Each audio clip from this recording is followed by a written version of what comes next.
Hi, I'm Rick Boyer, the pastor of Prospect Presbyterian Church in Maplewood, New Jersey. Welcome to Take a Break, Take a Breath for Wednesday, February 10th. Each time there is a Take a Break, Take a Breath session, I look at a different psalm for us as a way of centering ourselves in God who made us and loves us and calls us by name. Today's psalm is Psalm 135, and Psalm 135 comes after a series of songs that were all sung as people made their pilgrimage to Jerusalem or made their way up to the temple. They were short psalms that had words that were repeated, and so you could move in a step fashion. And now we come to Psalm 135, and some scholars see Psalm 135 and Psalm 136 as appendix to that series of songs, kind of living it out and saying, here's a song of praise that they sang once they were in Jerusalem. Psalm 135 seems to be a psalm about the sovereignty of God, that God is above all the other gods, all the idols that people have made. And in some ways we may read that and think, oh, that has nothing to do with us. But the commentators suggest, and I think they are right, that whenever we want to be in control, whenever we want to be Lord, whenever we want to have all the power and make all the decisions, then that's when we begin to make idols for ourselves and of ourselves, and we come to nothing. And that's the point of the psalm, is when we don't put our trust in God the Creator, who made all things seen and unseen, then we come to nothing and we have nothing. The psalm is structured in a way so that the beginning verses and the ending verses are parallel. The two, like the second and fourth section are parallel. And then there's the middle section, which is a defense of God's character and God's sovereignty. And these two verses are really quite much in the middle of that. Your name, O Lord, endures forever, 13 and 14. Your renown, O Lord, throughout all ages.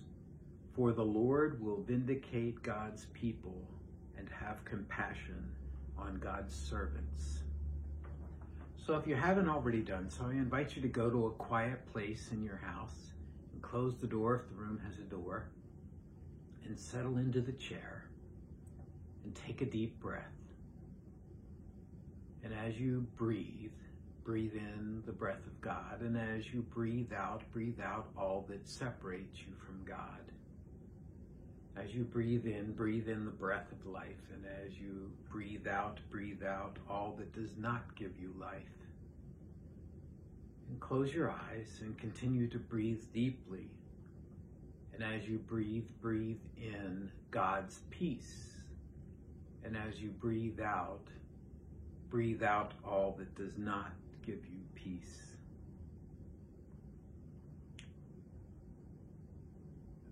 And imagine that peace spreads over your body. It spreads like water from a shower as it falls down on your head.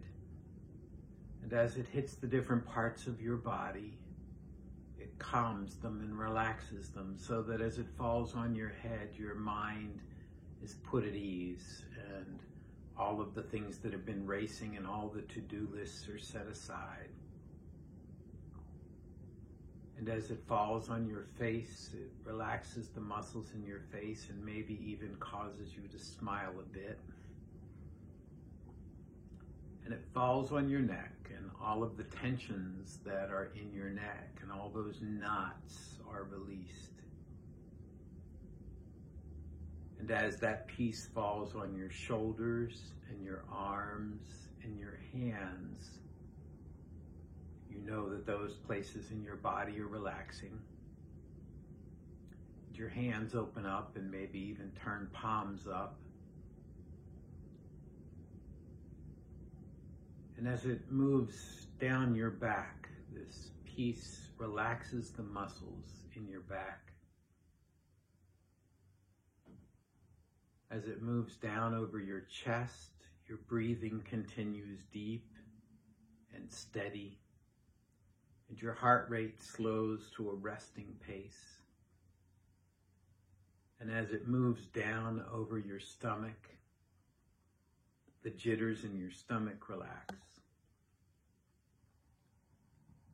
As it moves down over your hips and your thighs and your knees and your calves and your ankles, all the way to the tip of your big toe, all of the muscles relax, and any pain or tiredness that was there is put at ease.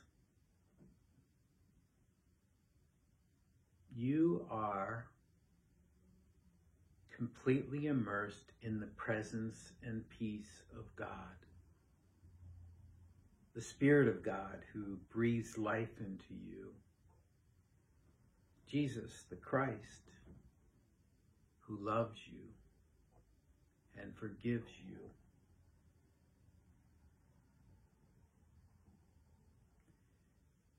And then in your mind's eye, imagine a place of phenomenal natural beauty. It might be the edge of the Grand Canyon. It might be the top of a mountain. It might be a beautiful sunset or a beautiful sunrise. Might be something else for you.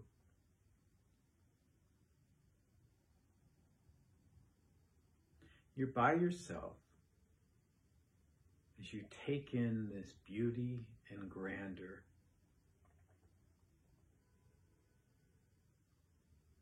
You're celebrating and rejoicing in the glory of God's creation,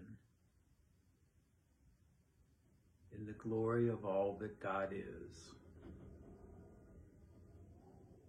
You're thinking about all the ways that we wrestle and try to control things, and how that has backfired for us.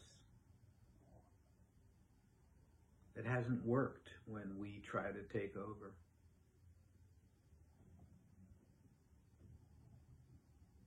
It hasn't even worked in our own individual lives, has it?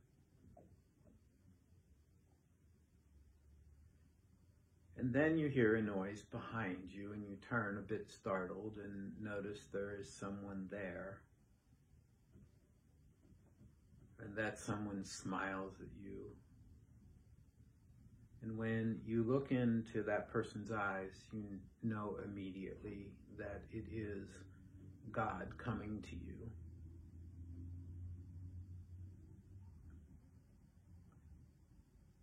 The two of you find a place to sit, and you talk for a while. I'm going to be quiet while the two of you talk.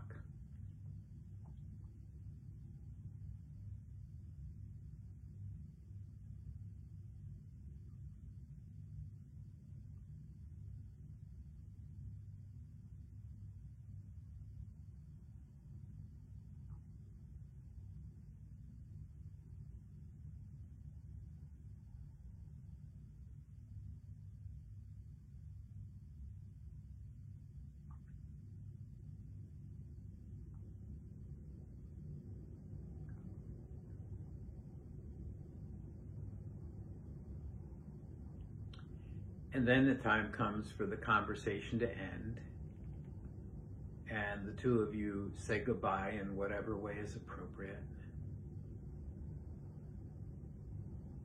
And you watch as he or she walks away. And you allow that image to fade away. And you imagine the room where you are. You bring yourself back to that room. And when you're ready, open your eyes.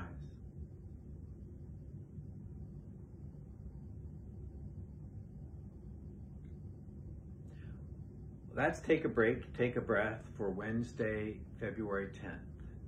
If you have feedback for me or you want to talk or pray with me, send an email to rick@prospectchurch.org and I will make arrangements to talk with you and pray with you real soon.